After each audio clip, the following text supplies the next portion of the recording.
Good morning, everyone. It's a pleasure to be here. Good morning for those of us in the United States. For those in India, it's a good evening. It's wonderful to be part of a sort of collaborative that goes across time and space.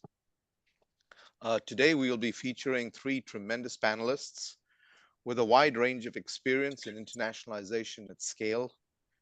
Between the three of them, Doctors Guney, Hoke, and Holland bring a tremendous wealth of knowledge and experience that ranges from setting up campuses in international locations to building innovative partnerships and enabling thousands of learners to gain from a centralized source of knowledge, all of which will undoubtedly have great value to the institutions and the leaderships in India as they follow NEP 2020 and internationalization of their own education.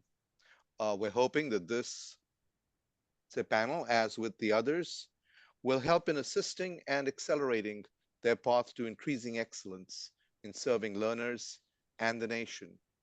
With that, let me start. What I'm going to be trying to do is just very briefly asking each of the three panelists to introduce themselves, but I'm going to ask them to do that in the context of a very specific question.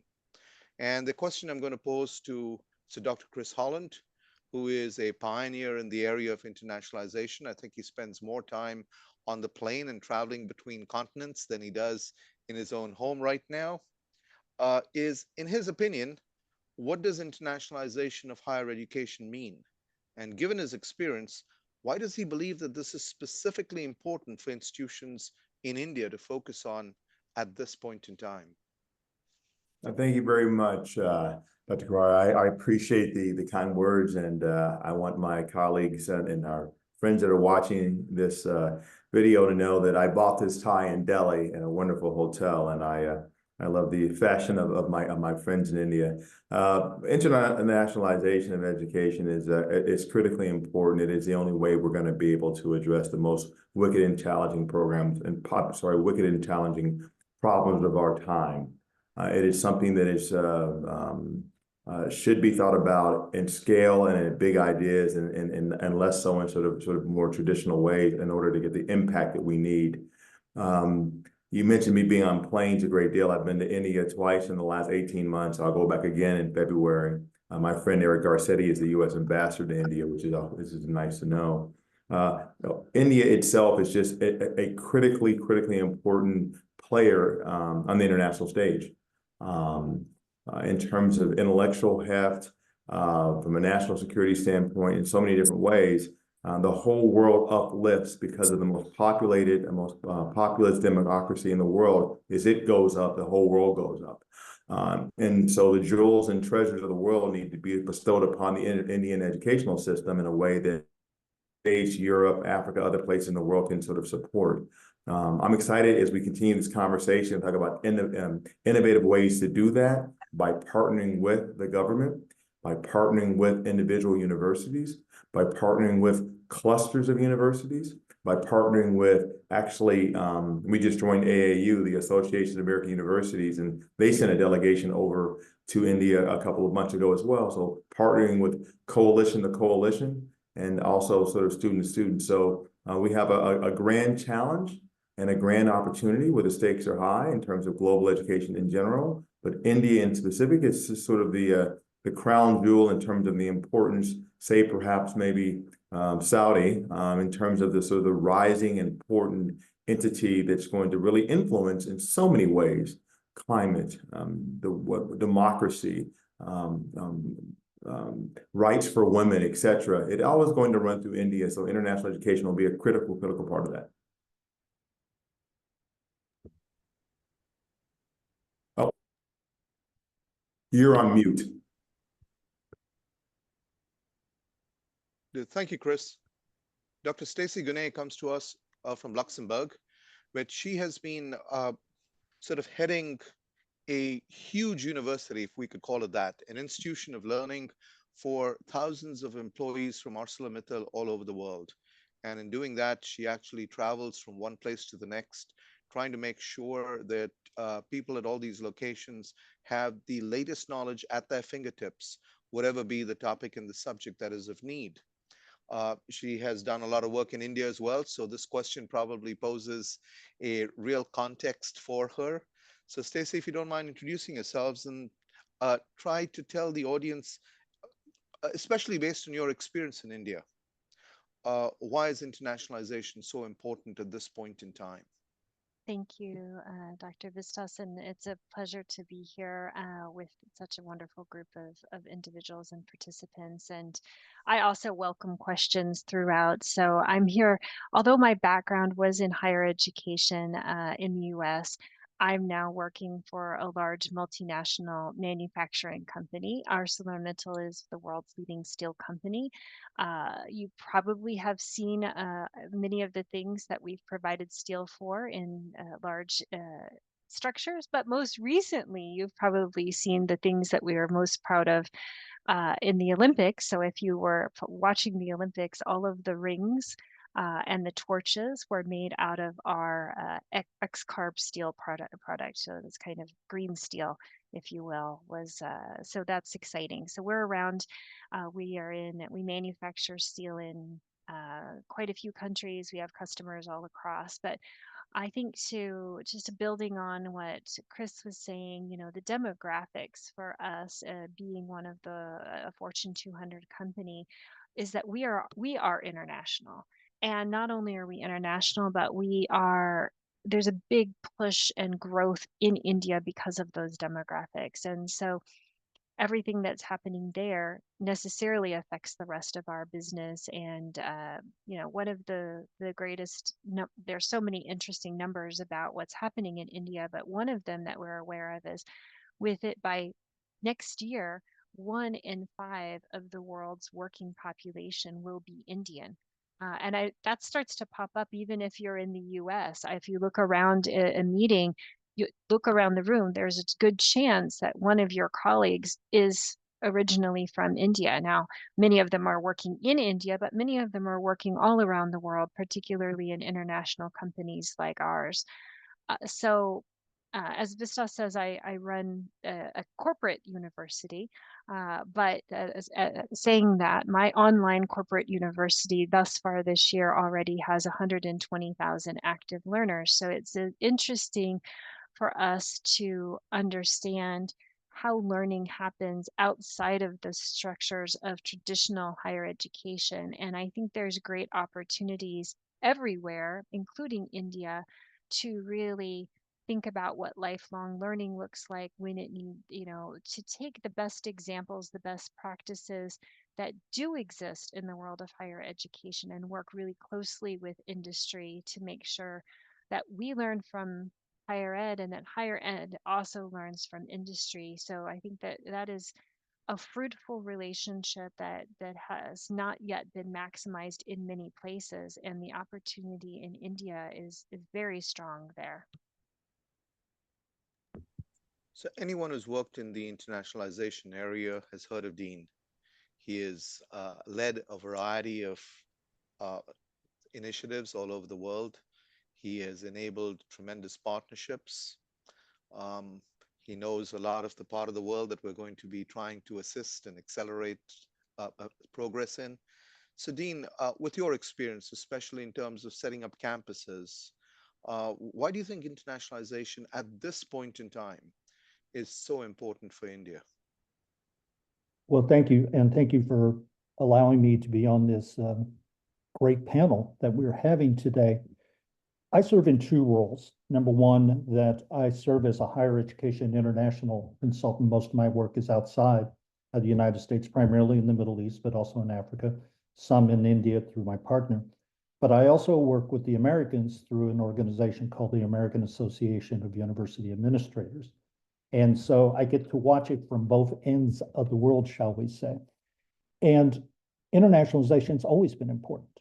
And India has always been a leader, but it's been a bit one way, meaning that we have had tremendous talent come to the United States. I mean, we have what, 280,000, 300,000 Indian students, mostly graduate students, which means we're getting some of the best people in the world that come to our universities in the United States.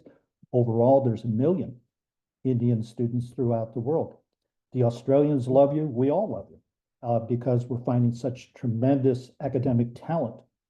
But the part that hasn't happened as much as it should, and I think this is where we're seeing the breakthrough now, is what can we do now in India? And what can we do in terms of collaborations, partnerships? And we'll talk a little bit about that later in terms of branch campuses and some things. But you're a country that has, what, 43 million college students in your country. You have tens of thousands of higher education institutions, and you all have great faculty.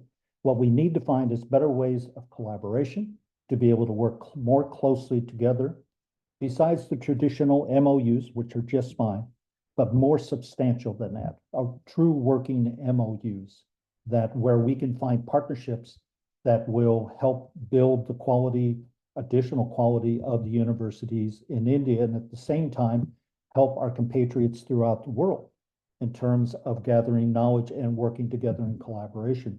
So this is an exciting time, and internationalization has always been a bit important, and even more so in the next 10 to 15 years. Thanks for creating a segue for the next question, Dean, and I'm going to start with you if you don't mind. Sure. You mentioned MOUs, and there is a tendency for most institutions in India right now to sign tons of MOUs. The challenge, obviously, as you and I both know, is you can sign an MOU, but it may not go anywhere. In your opinion, is this enough, or should they be doing much more? And if so, what should they be focusing on from the variety of options available today? Well, I'm going to start off by using an example. I worked in the United Arab Emirates for 8+ years full time. And when I worked for one of the universities, one of the larger universities in the UAE, during a year and a half, we signed, I believe, 145 MOUs, in which I would say 2 of them became substantial. In other words, that we did real work, and one was with Wharton, and I can't quite remember the other one, may have been an Australian university. And as a standing joke, we almost started saying these were shake shots. These were the shots that they wanted to have with senior leaders and to be able to show their presidents at home or their constituency at home that they're talking to people and they're going to make great things. The problem was, of course, the follow-up. And as Chris well knows, the devil's in the details in terms of what does it mean economically. One of the things I've found in my experiences in the UAE so far, and maybe less so now, is that they have a tendency to look at universities and institutions and countries as a one-way street, that there has to be the give and the get for both institutions. What are they going to get out of it? It could be well economic, it could be faculty exchange, but it really needs to be worked out and really tied down in advance of what you're really trying to accomplish. And then having a person truly dedicated to work on that project and make it happen, because there's all kinds of things. So one of the things I would immediately say is, while MOUs are fine, I think what is much more important are the MOUs that you really want to do that will help your institution and help your partner with things.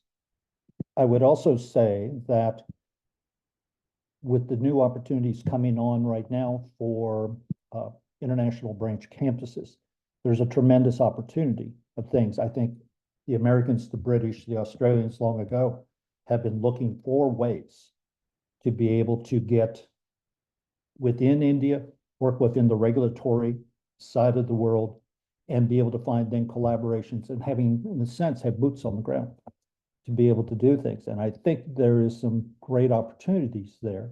They're starting off, of course, I think with the Worldwide 500, and I will say it seems the Australians are the ones that are moving forward the quickest. But there is a tremendous need for IBCs, both through the international community, but also within the Indian community. My word of caution, again, goes back to economics, is that if you're putting together a project and you're putting together whatever that may mean in terms of an international branch campus, and that you're working with a school directly or working with their curriculum or its faculty exchange, whatever, is make sure that there's a clear understanding of how it works and what the economics are, and also, quite frankly, who has control, management control, which is a very big issue. And that's generally where a lot of these type of deals start falling apart. If you have outside investors involved, that's okay, but everybody has to understand their role and what their limits of power are. So I think that's a good beginning point in terms of talking about IBCs and we're India, but you're a major player. And right now you're a new part of the world. For opportunities to come in, I wouldn't open the door wide open. That's always a bit of danger. I've seen that happen in the past. But I think starting with the top 500 is a good place to start. And I will also say you will find your partners are well educated in the world of working within the international side. People particularly like Chris, as we've kind of joked about, travels all over the world. It's no joke. And he does it, and he does it for a very specific reason, to work with his university and to be able to increase things. So I think that's an important point as well, is that not only are you bringing the school, you're bringing knowledge of people that have worked within the international side. Stacey, you have a tremendous experience in terms of MOUs. Some of them very successful, and some of them challenging. Would you like to add to a little bit of the aspects that we should be looking for? Yes, I will. I'll just kind of say that I think that the potential, or to look at what is the need in India right now in higher education. I think that there is an established need that focuses around two different areas that won't come as a surprise to anyone in any education system in the US, which is access and success. There's still a lot of people who do not have access, and there's still a quality issue that is preventing a lot of graduates from being successful. They are coming out, and many of them are considered unemployable, even though they have degrees. So for me, I would like to see more of whether that be, there's a variety of ways to achieve that. I think we have some great examples in the US where we have struggled with both of those aspects of access and success. And I think we are also starting, especially with the work of places like ASU and other powerhouses, to reinvent the business models, the funding models of how we go about doing things at scale, because fundamentally the scale of things that happen in India are very different than the scale of things that happen in the United States. And I think we cannot just expect to pick up how we've done things in the past, legacy institutions, and pick them up and put them down on the ground and expect those ways to work in a completely different place where everything is different, but particularly the scale, which brings opportunity. So I think that looking at how, yes, there's opportunities for smaller collaborations in ways that are going to be faculty exchanges or faculty development or research or any of those things, but those aren't really going to move the needle at the rate that India needs change now. I think that's the vision of the national education policy, to really try to find ways to do big things quickly. And I think we do have some good experiences on the ground of how to scale things, particularly using digital tools. And I think that there's got to be ways that both sets of institutions, both in India and in this case in the US or other international institutions, need to not just try to trot out the same MOUs to trot out the same thing, just do a little bit more of them, but to really rethink fundamentally what is it that they're trying to achieve. From our perspective as a large employer in India, ArcelorMittal is the largest direct foreign investor in the manufacturing space, with over $10 billion of investments being made. We need a workforce that is ready to work. We're not seeing that coming out at the levels that we need. And I think I speak for a lot of other companies and manufacturers there. And so we need to see more being done in the systems on the ground. Internationalization should be creating capacity building in India. That would be what I would encourage. Thank you very much, Stacey. Let's say, Chris, you've been a tremendous driver recently in terms of partnerships and MOUs that really work through your work with Arizona State University. In fact, the moniker powered by ASU is becoming very, very true with the work that you are doing. Can you sort of lay out for the audience some of the options that you are highlighting, and obviously could be highlighted for them as well? Sure. I appreciate the question. I really do appreciate my colleagues' comments, and have been taking copious notes. So thank you, Dean and Stacey, for your thoughtful, insightful responses. So I didn't actually introduce myself properly because it's very early here in Phoenix. Although the picture behind me says it's light, I'm barely awake. So I am the Executive Vice President and Chief Operating Officer of Arizona State University, which ought to make you think that we're doing things in a different and unique way because of the Arizona State University piece led by Dr. Michael Crow the last 22, 23 years. And also because we have a Chief Operating Officer. Most universities don't. Big medical systems have chief operating officers. Big multinational corporations have chief operating officers. I was the president of 2 universities before this and came out of industry and the military and the government and nonprofit because we think we have to look at these challenges in the world in a different way. And that's why Michael brought me over from a presidency in Pittsburgh, Pennsylvania at Robert Morris University. Just a couple of things to kind of think about how we're looking at this problem, these challenges and opportunities going forward, particularly in India, particularly with globalization. Yes, MOUs are necessary but insufficient. I did many grip in the military, we say gripping and grinning, handshakes for MOUs for universities and institutions inside the United States and abroad. And they are good.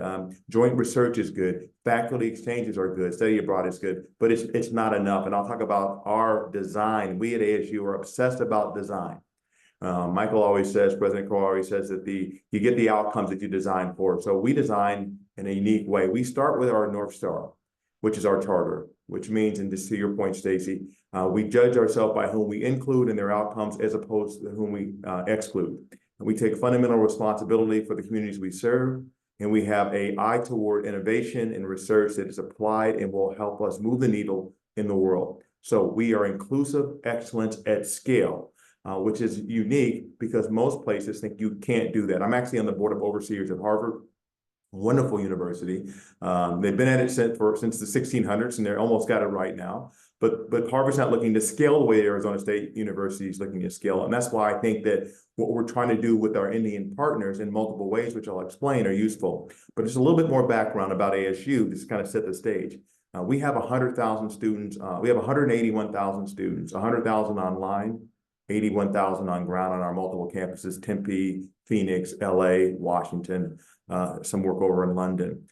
We have another 500,000 learners, not degree skilling, that are upskilling and reskilling and getting certificates. We have 42,000 K through 12 students that go to school in our ASU Prep Digital. We have 4,000 charter school students in the charter schools we operate here in Phoenix. We have about 20 million people that touch our technology in a given year, 25 million.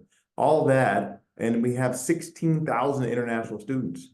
We're the #1 site for a public university for international students. We have 7,000 Indian students here with us, which actually gives us a point of empathy. That with a charter and with a faculty of over almost 7,000 and 40,000 employees, we have a lot of, Stacey, to your point, the Indian diaspora with us. So we sort of try to understand the culture. So what did we do that was different? Dean mentioned branch campuses, and I'll be quick on this. Michael Crow, who started off years ago doing a neat program with Starbucks when he met Howard Schultz, now has us having 25, that resulting in us having 25,000 Starbucks baristas and employees attending ASU. We've graduated 12,000, and we've touched the lives of many more. He met another guy. I said that was the story when Michael met Howard. Now the story when Michael met Doug Becker. Doug founded a company called Laureate. At one point had 1 million international learners around the world. And when he sold those assets off, they came together and they formed a company called Santana, where I serve on the board, and ASU has an equity stake. And this is the interesting part. Rather than having branch campuses, we have a partnership with our strategic implementation globalization partner, which is in Santana, including in India. What we do is we go and partner with universities in the country. In this case, Shiv Nadar is our newest partner in India. We call them ASU Santana institutions, 25 worldwide, about 4 in India. We want to expand that extensively. We do a program whereby Santana, in almost a McKinsey-esque or a Bain or BCG-like motion, goes in and helps the local university with enrollment management, building an online capacity, marketing, to your point, Dean, marketing, and et cetera, governance as well. And then we power their curriculum for the international college program model, where for the first 2 years, they'll be taking on their campus our courses using our curriculum and our technology. And then the last 2 years or 1 year, so a 2+2 or 3+1, they can come over the United States, say Arizona State University, or do it online and finish the degree and get a degree from both institutions. So Stacey, hopefully when we're graduating our students with a degree, with the quality control and the credentials and accreditations of ASU degrees, we'll be ready to work at wonderful firms like yourself. So we're very excited about our partners in this network. We're very excited that we want to have, tens of thousands of students that are coming through that model. In addition, and I talk about this later, how we want to assist the government of India in creating scalable, high quality online education as an advisor, and also to be taking courses with us as well. So Santana is our strategic globalization implementation partner. We're excited about our partners out there, and we think we have an interesting and wonderful scalable model, to my colleagues' points. So Dean, you'd mentioned this in passing before. I'd like to just go into this a little bit more, if you don't mind. You bring that wealth of experience of having set up international campuses. What advice would you provide for institutions of higher education in India in terms of the administration of complex relationships? Not just setting up the campus, but the relationship that has to be there. As I'm sure, Chris, you will attest to as well. It's not just having a partnership, it's how it's operationalized and how you move forward. So Dean, what advice would you give to leaders of Indian institutions who are trying to do this? Well, the concept of governance is critical in any of this situation in terms of, besides who the faculty will be and who will be vice chancellor, et cetera, but the actual governing board and how the division of power and also who's responsible for what. I would also bring that one of the challenges that India is going to have that I've seen in the past is that there will be a push to make things happen quickly, and they should. But the question of quickly also means there still has to be patience within this. So I'll use one of the early examples in the UAE, Wollongong. Wollongong now has been there since what, the early 1990s. And they grew at a steady pace. Now, I think that worked well for them. There are also other schools that have grown very quickly because of marketing and trying to build enrollment, and they failed. And I'm not saying that's true in every case, but you have to understand what your mission is, what you're trying to do, what your program specialties are. Where are you going? In other words, are you going to be heading down more towards a STEMS path? Are you going to be going more towards business administration? Or as the current rage is right now, programs that have AI totally integrated into the degree programs? Those type of things have to be established well in advance, and those are the type of programs that you should build upon. But I always worry about the arc that goes very high, very quickly, and then goes over the edge. Once you build something, it has to be sustainable. You have to be able to grow that, and you have to be able to grow that at a good rate. And always, again, has to do with the relationship between whoever your partners are and how you will work. This is, unless you're trying to do a short-term flip, which I've seen happen a few times. In other words, somebody's coming in, they're doing an investor, and they want to sell it off after 4 or 5 years. I would be cautious of that type of situation. I would be looking for a partner, an academic partner, or if you have financial partners that are long-term players in this. They're doing it not only for the economic reasons, which you may see, but also for the long-term interest of the region and for the country. And that's very critical. The one thing I have liked about what I noticed in the UAE, particularly within government, is while they will push you, and they push pretty good.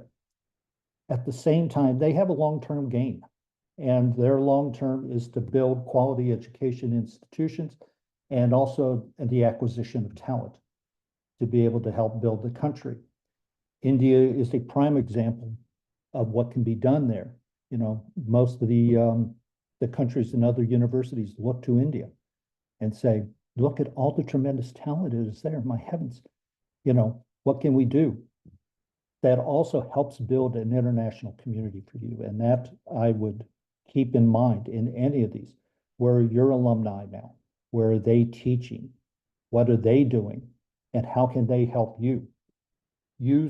Americans learned that a long time ago, is use your alumni and your graduates and by the way, faculty is alumni in this definition of the word. People that have taught at your institution who go somewhere else is still your friend, and they can be very helpful. So as you're building IBCs or you're building these coalitions, keep those type of things in mind. It isn't just all about economics or growing students. It's about that long-term relationship and where that can take you, particularly from a reputational point of view and as a worldwide player. Can I just back on one very, very quickly? So our Santana model, our international college model, where primarily it's undergraduate, but there's some graduate, the idea of using your faculty as alum and engage in that diaspora. So we do joint lectures with our faculty using technology to be in the classroom so that the Santana students can feel through their respective universities in India connected to ASU and get access to it. But we also send our faculty members over as guest lecturers to be visiting scholars. And any of our faculty can go once the dean approves, but we are hoping that over time, a disproportionate number of our Indian, to your point, Stacey, so our Indian diaspora or Indian born or connected faculty will go over. So another level of deep connectivity that's more than just commercial or marketing or what have you. So I just wanted to quickly interject that because it gives an opportunity for our faculty to get excited about going back to India and doing wonderful things as well. Great point, Chris. Stacey, I'd like to move to you. I mean, you've definitely pioneered taking knowledge to the learner and doing that at scale. You've structured key partnerships between top institutions across the globe, especially in the US, with higher education institutions in India, where AM has a presence. What advice might you provide, and what should IHEs focus on? And simultaneously, we have a question that came in that I think is very pertinent to what you've been doing. And the question is basically, unemployment is a great problem even after passing higher education programs in India. Yes. The magnitude varies from course to course. How can this issue be addressed? And I think you might bring some very clear focus to it based on the work that you've been doing.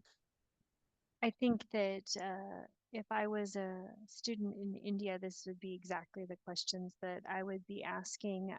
In the United States right now, if I have a college degree, the labor market is strong, and I most likely have the skills necessary to be successful.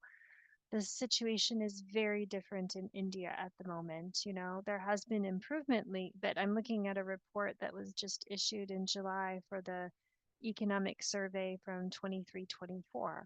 Only 51% of graduates are employable. Only half. That is, and therefore there's a lot of people who, it's not that jobs are not being created in India. They are. We have jobs, but it's not uncommon for large manufacturers to intake several. I think we take about 500-600 baby engineers every year. We still have to put them through 2 years of intense training to bring them up to a speed where they can be. And that is not an uncommon scenario in the world of manufacturing. the results are, so if I was going to encourage people, so this is what needs to happen. You know, you can't have half of the youth being deemed employable and the other half being unemployable straight out of college, you know. And then there's just other gaps there, you know. There are just the types of skills that are necessary to be successful in a modern workplace are not reflected currently in the curriculums that that exist, you know. There is not a connection with industry, a tight connection that says these are the skills that you need to have. It tends to be, not always, but at scale, very theoretical knowledge, very little collaboration and teamwork. It's there's also kind of a mismatch right now, I would agree, in the economy, is that there's no premium for higher skilled workers as well. So that needs to be fixed. I think the only way you can fix it is to have a much greater connection between higher education and workforce needs and industry as well.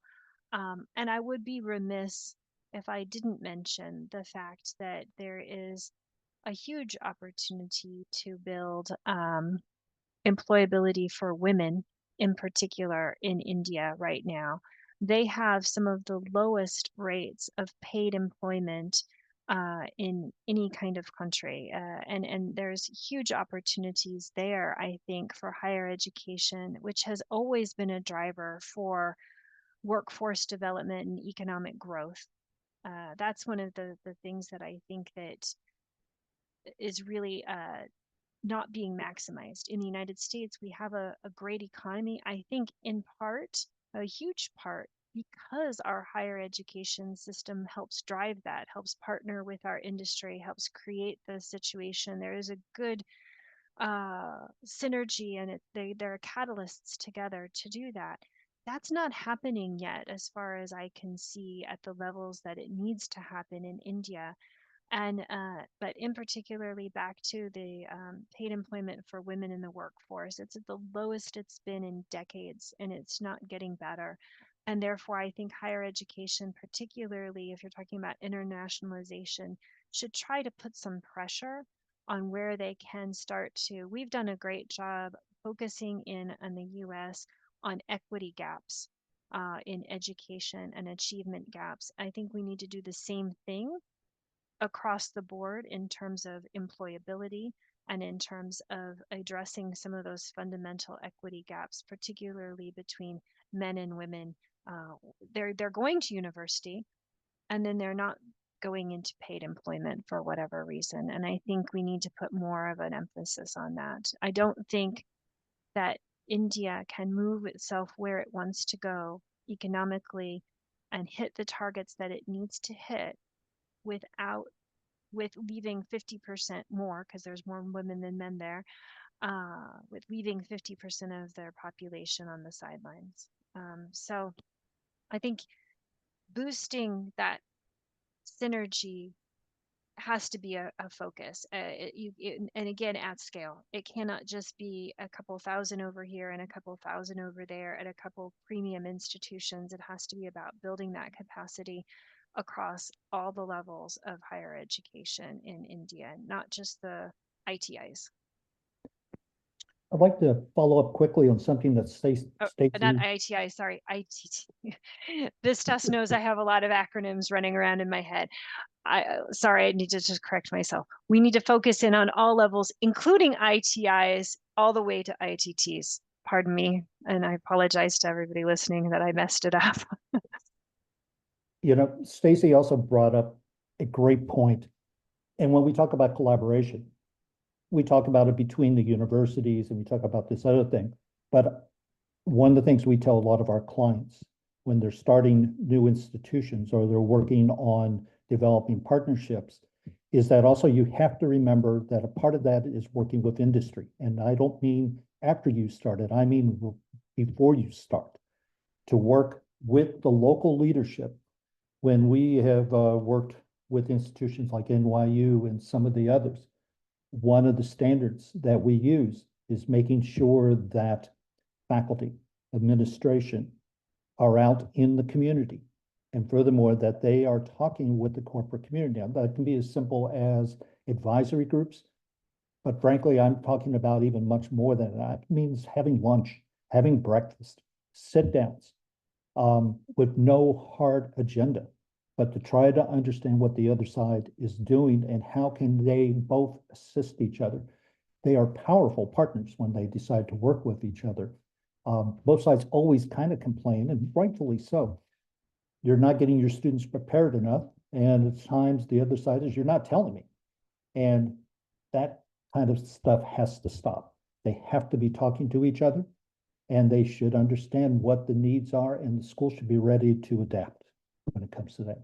You know, Dean, it's a great point. So the neat thing about being a university like Arizona State and other ones are out there operating in a global scale and in so many places. So with our Santana partnership in Ukraine, where we have the American University of Kiev, and that was started right when the war began. And it was started with partners between ASU, Santana, and the local business that, to our compatriots' point, who wrote this point in a question and answer, to specifically address the needs of employment in the area.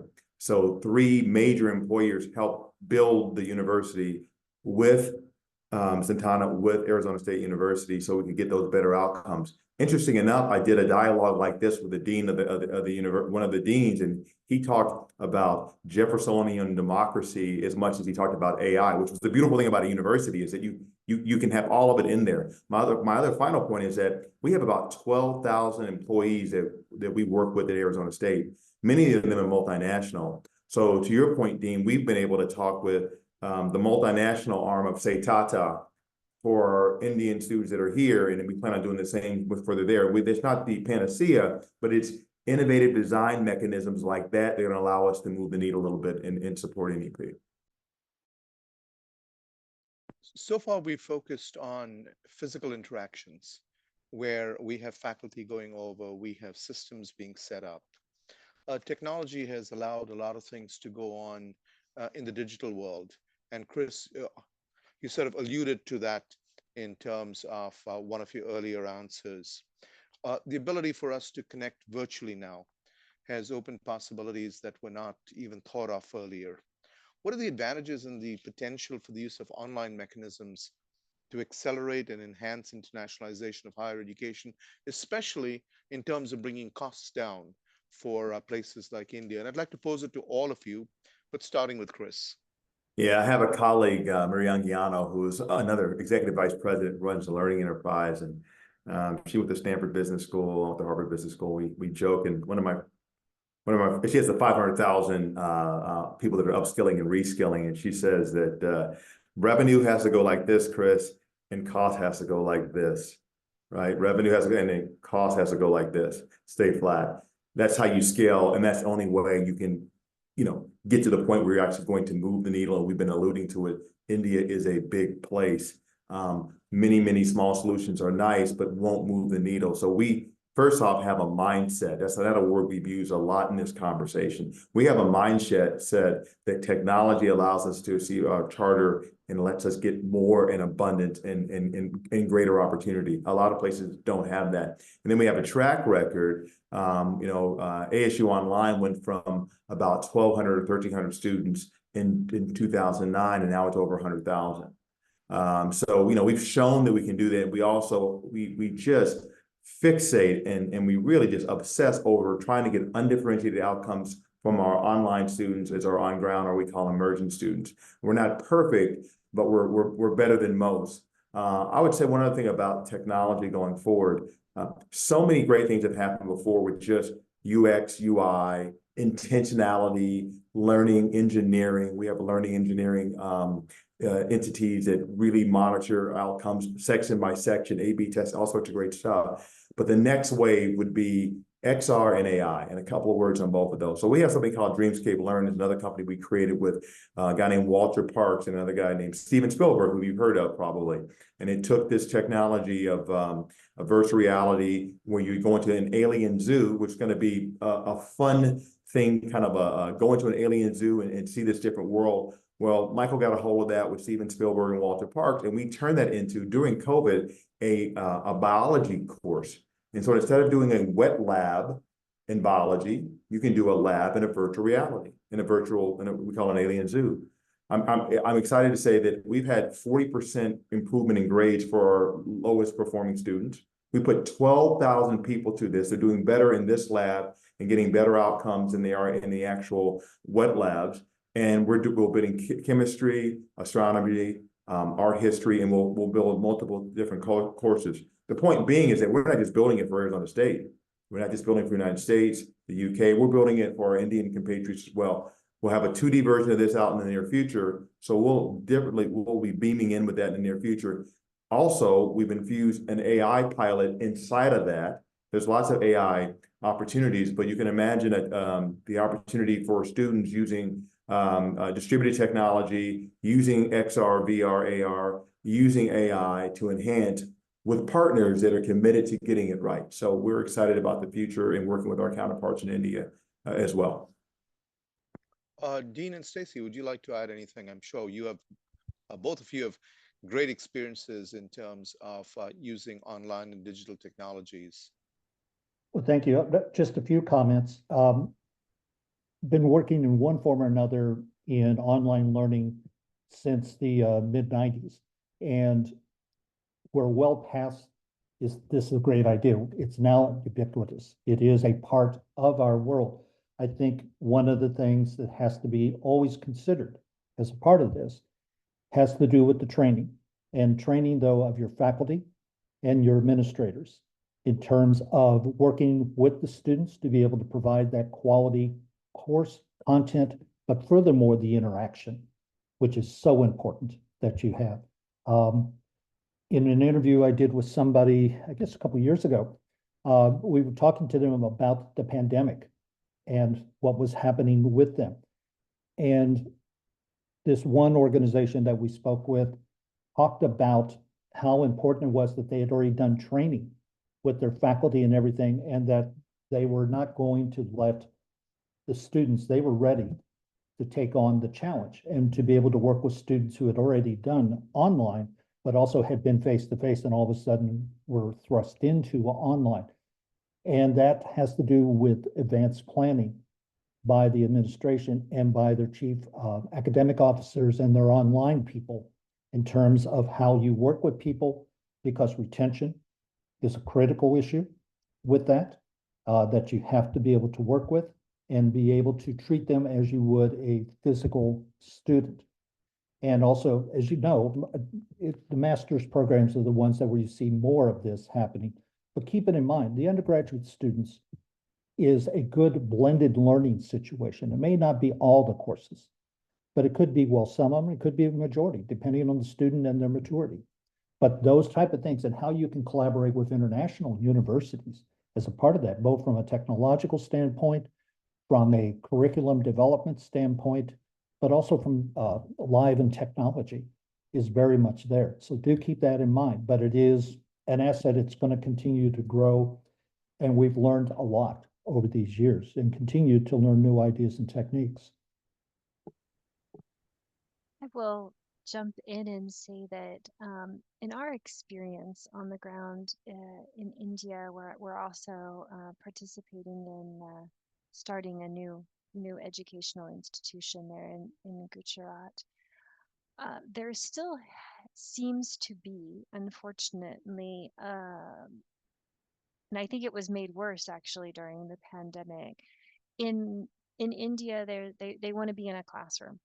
They still have very much a negative connotation around online education. And I think there is a great opportunity there with some of the amazing work. And Chris, you highlighted it, that is doing, in their mind, when they say online, they're getting a very different picture than when and the rest of us who are involved in that atmosphere, what you and I know of it. It is. I've done that interactive experience at ASU. It's amazing, adaptive coursework and those types of things that meet learners where they're at instead of just the collaboration that Dean is speaking of, and the interaction and the rich experiences that can happen when it's done well. I think there's obviously a huge opportunity to really show what digital learning can be all about now, because I don't think they have fully seen it, and certainly they have not embraced it. I even think some of the rules and regulations that are in place support that, because they're not really pushing that in some of the policies. I think that when we have been able to bring high quality digital learning opportunities to those places, that the response and the results has been very positive and very encouraging.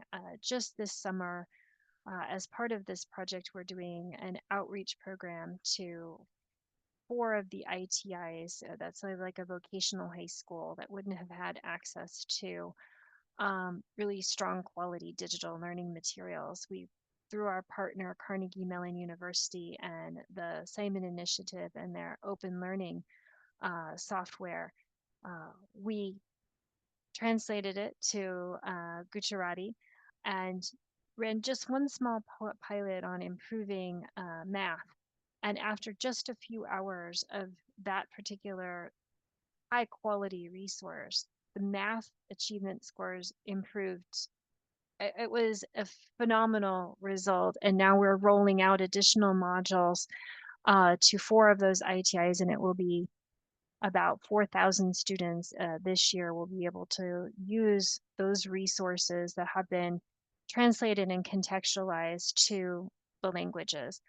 I would love to encourage more of those types of digital learning resources be made available. I know it's complex because of all of the local languages that exist in India, but now with AI translation tools and other things, I think that we can scale those and contextualize them in ways that can be really impactful. I am very positive on the potential. I think from the early days of the hole in the wall experiment, it says it really require as much as we think it requires to do something that can be impactful. And if you don't know what the hole in the wall experiment is, then I encourage you to Google it.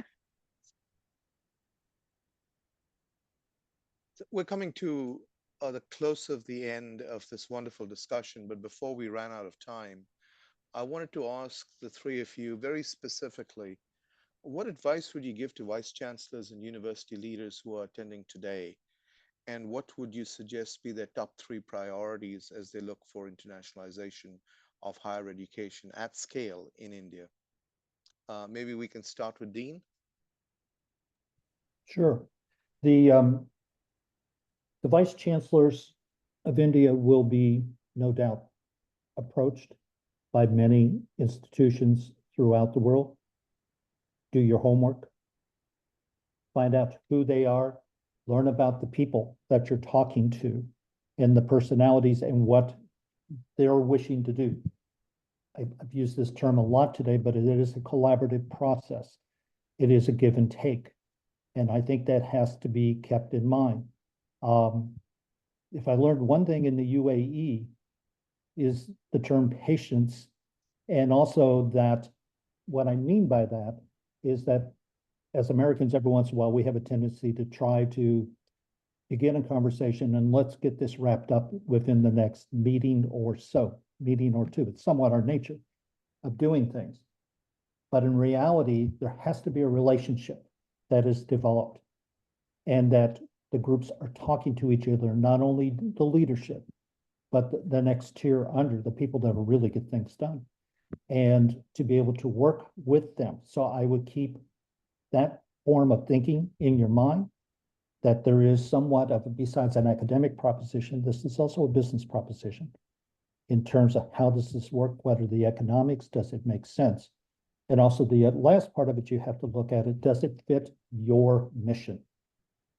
The core of this, if you are a liberal arts school and they are talking to you purely about engineering and they can bring these things in, maybe you should think twice. You need to fit within your mission, that it makes sense within your local community, your regional community, and who you are. So those would be my bits of advice. Chris, I'm sure your advice would be pick up the phone, call me, and join with ASU. But broadening that, what else would you be able to advise them? And I think that's great advice in any case. But what else would you tell the institutions of higher education in India? I would be pretty sure I'd say pick up the phone, call me, and then partner with it. No, I will not do that. And I want to say thank you for letting us be a part of this panel. I'm just going to piggyback on what Dean said in many ways. Number one, you have to have an alignment. He says mission, values. When you're going to work with somebody, are your values aligned or they're not aligned? Because your values not aligned, it's hard to go anywhere. Eventually, it's going to crumble under its own weight at some point. So let's make sure that indeed and in action and on paper that the values are aligned. Number two, look for experienced partners. I'm again not sort of bragging on much. I shouldn't. There are other institutions that do this as well. I've been to NYU Abu Dhabi, by the way, Dean. It's a great place. I've been to many of these places. But experience helps, right? Someone who's been there, done that before, you can learn from the mistakes, their battle scars, their scar tissue. So I look at that. Number three, as I alluded to before, and this is kind of an ASU thing that I'm really excited about. And by the way, Michael Crow just texted me at 5:34 in the morning. It's what you all know. That's the man never sleeps. You get the results you design for. And deliberate and intentional and thoughtful design that thinks about digital learning and how technology can infuse that can go a long way. And I'm not saying that it's easy, but think about the stakes are high because, as I said before, India is becoming quickly the indispensable nation. So we had to have her get it right. Stacey, you've had tremendous experiences in working with Indian institutions of higher education, both in the form that you were previously within academia in the US and now with ArcelorMittal.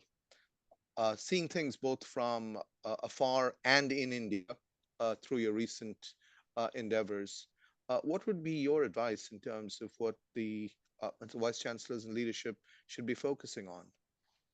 I of course echo what Dean and Chris have said, especially about values and alignment.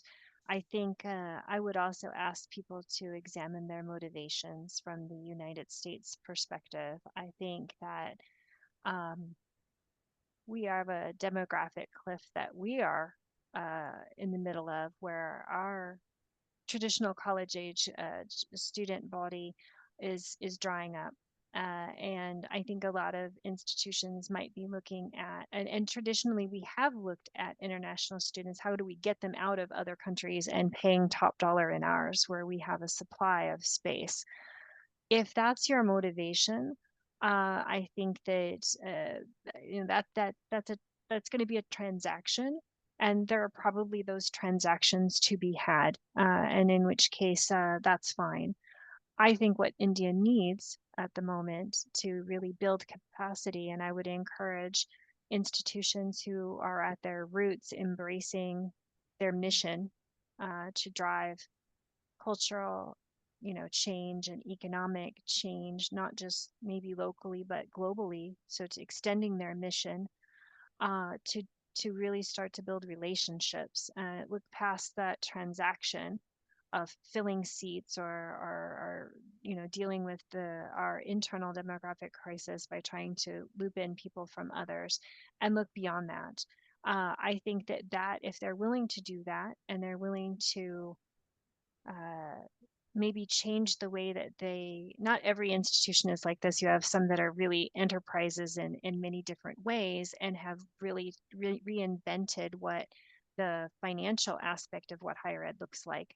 I think we need more creativity in that regard. I think we have to start thinking about the financial models that have worked or not, as some people might argue, in the United States, are not going to be viable. There's a growing middle class in India that can afford to pay certain rates, but there is a large number of people who cannot. And I think that if you're really going to embrace the mission of education being ability to transform and transform at scale, we're going to need some fresh thinking on the side of our international education institutions who have never seen scale like this before. And how do we provide quality education at rates that they can afford? You're not going, you shouldn't consider going to India just to make a cash grab. Or to fill seats that you have an oversupply of, or because they're going to be paying an international student premium, which means you might have to change the way that you think about your operation structure and how things are funded, and look more long term, and look at things that will scale. Great point, Stacey. And it comes back to one of the questions that I've just been asked through the question and answer board, which is the cost structure. As India looks towards internationalization, what can international universities do to address the cost structure? Obviously, things like consortia, sharing of resources comes to mind. But are there other things that the three of you, through your experience, might be able to bring to the forefront? Chris? Yeah, I mentioned the Santana model where for the learner, the student, he himself or herself starts off and pays a local fee at any university. That cost would be lower than coming over here full time, and then they can finish that degree at a higher amount when they come to the States. But net, it is considerably less expensive and a high quality education. So it's one design model. It's not going to be the only model that's successful, but I think it's creative. To your point, Stacey, I think it's a creative way to move forward. The other thing is just leveraging digital assets, as we kind of alluded to before. It's not just online learning; it's using technology in the classroom to scale, to flip the classroom. Saul Khan idea, using videos and using adaptive learning tools and what have you in consortia as well, by the way, and people can work on these together, global and actually locally. So there's a couple of different ways, but we're excited about what we're doing with Santana. We think that really is a unique way for that burgeoning middle class that cannot quite pay the full fees that come over to a US, UK, or perhaps an Australian university. Just quickly, number one, I think that is a great model. And I think that is one thing that should be considered. But Stacey, Vistasp both brought it up. Right now, consortium is a way of working together.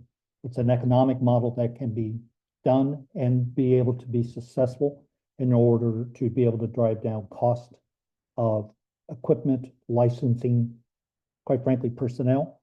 All these type of things are all very important within this. But I think this blended numeric approach of starting within a university in India using online, etc., and that person, if they choose to, then, and that's a key point, if they choose to, then coming to the United States, Australia, United Kingdom, wherever it may be, to be able to finish their degree.